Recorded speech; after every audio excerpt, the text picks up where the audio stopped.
Oh, Lord. Oh, Lord. Tyler Perry is back in the news, everybody. Remember, we were asking some time ago, where is Tyler Perry? Well, ask and you shall receive. We got some information for y'all. Tyler Perry denies a claim in which there is a $260 million lawsuit over sexual assault claims.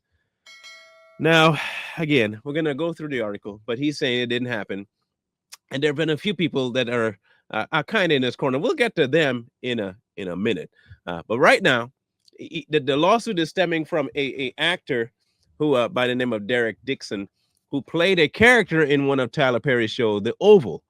He said that he was kind of on toward. Well, we'll read exactly what it is. So Tyler Perry is being sued for 200. No, listen. $260 million is an awful lot.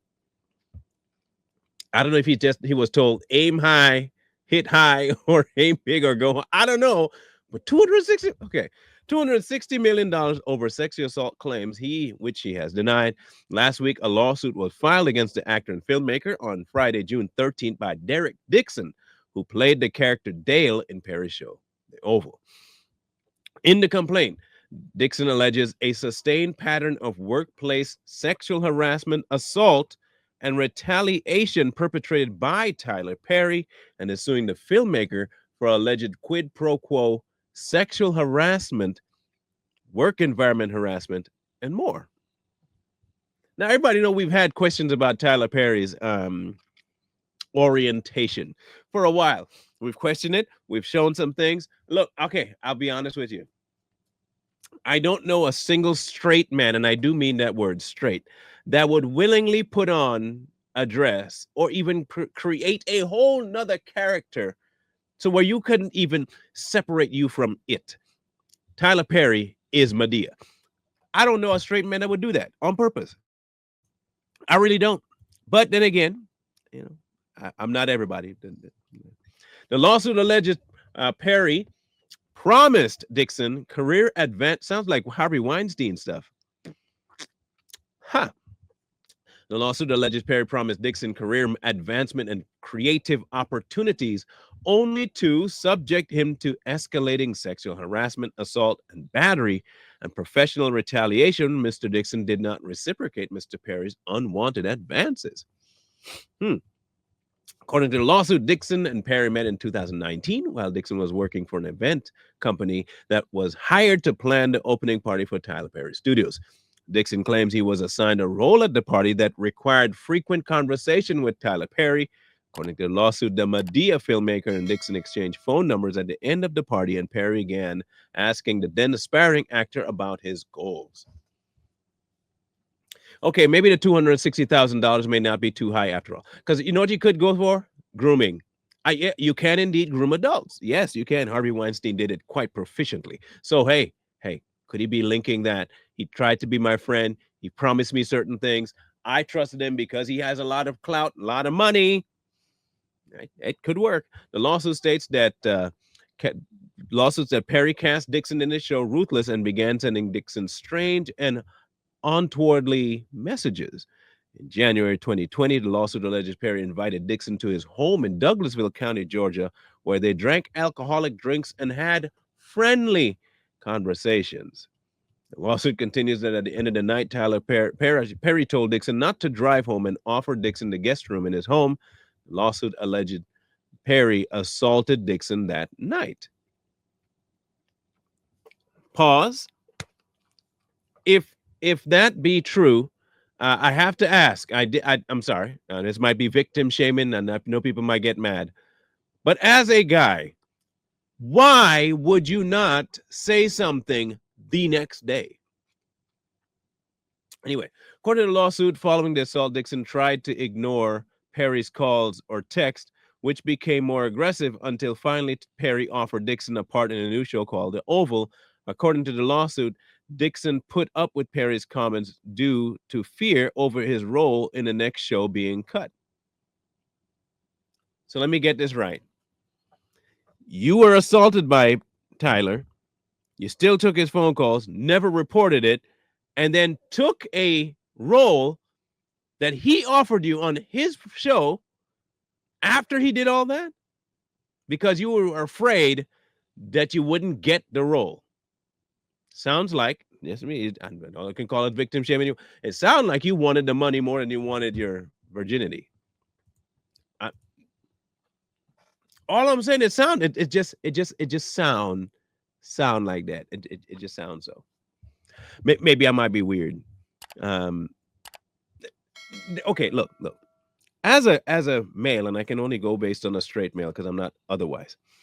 Um, if a guy texted, listen carefully, okay? If a dude that I'm a worker, and this is somebody that is a supervisor or boss somewhere. Let's just say that.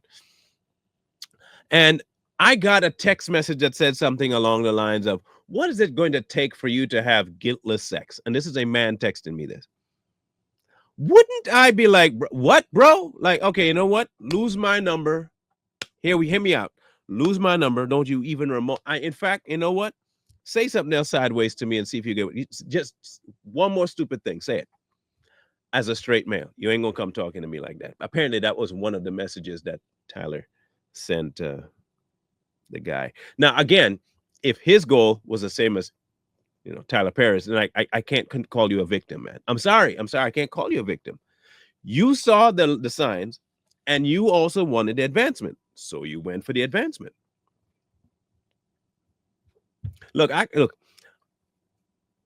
I just know that this is going to end up being a very convoluted story by the end of the day. Okay, that's all I know. Dixon immediately understood that his job security depended on his relationship with Perry.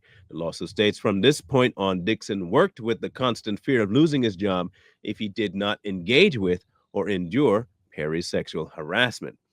Things allegedly escalated between Dixon and Perry after they filmed an episode where Dixon's character was shot 4 times, indicating a seeming end to his role on the show and his termination from the job. Perry had invited Dixon to his trailer for drinks, the lawsuit states, and after he asked Dixon if he was attracted to him or other inappropriate questions, Perry allegedly assaulted Dixon when he was about to leave the trailer. So that's 2 now. That's 2.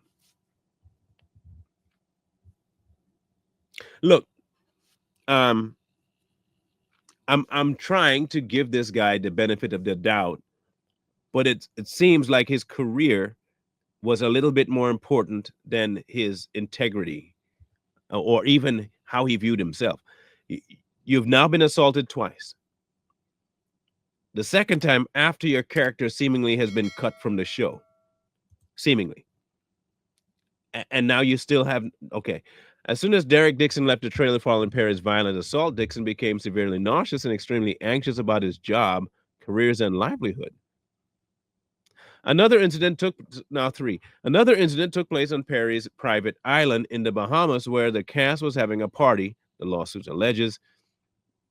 By December 2020, Dixon began feeling depleted due to Perry's continued pattern of sexual harassment. According to the lawsuit, the assaults and harassment began manifesting in his physical health, and Mr. Dixon had no one to turn to.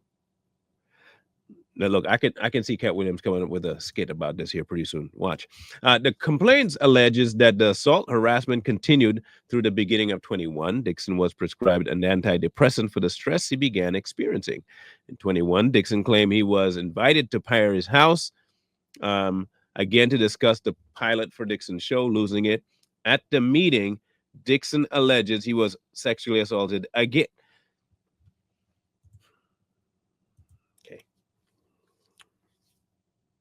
Okay. Joe Pesci coming out. Okay. Bro, the man obviously cannot stop touching you. Okay? He keeps trying to find situations to put you in, isolating you. And you keep going. You might just lose this case based on your inability to logically think things through. Again, you're not going to be viewed in the same way a woman is going to get viewed as an assault victim. Not the same. Sorry to tell you, you're a dude. You're not going to be viewed the same. As a man, you have to understand that the more you put yourself in certain situations, you're going to get a certain outcome. The man did it once, you didn't report it. He did it twice, you didn't report it. He invited you a third time to a location that could seemingly cause some problems, and you went again. Okay. Dixon decided to move to Santa Monica, California in and around January 23, allegedly to put some distance between himself and Perry. Oh, now you do. But the lawsuit states that the quid pro quo harassment and attempts to cover up the sexual assault by promising a new show continued. After dangling the promise of producing Dixon's show multiple times, Dixon realized in 24 that Perry was doing so in an effort to prevent Dixon from exposing the dark side of Tyler Perry, the lawsuit claims.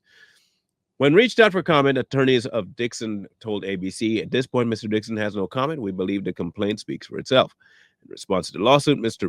Matthew Boyd, an attorney for Perry and TPS Production Services, LLC, said that this is an individual who got close to Tyler Perry for what now appears to be nothing more than setting up a scam.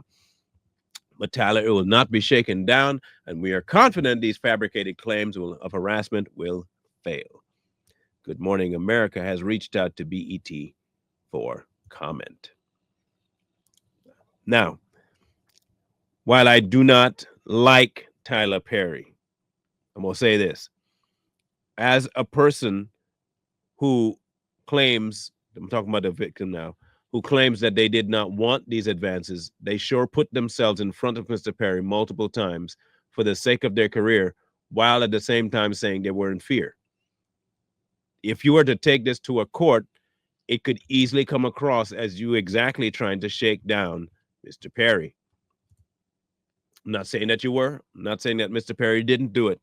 I'm just saying it seems kind of weird that you put yourself 3 different times in 3 different situations to encounter the same thing 3 times, and you not say anything, you not complain before. It took you 3 years to come forward with it, and you end up moving and still go back, even though you say you're trying to put distance between you and him because of your health. I can't say that Tyler didn't do it. I'm not saying he didn't. I'm not saying he did. We're just pointing out that both sides seem to have some issues.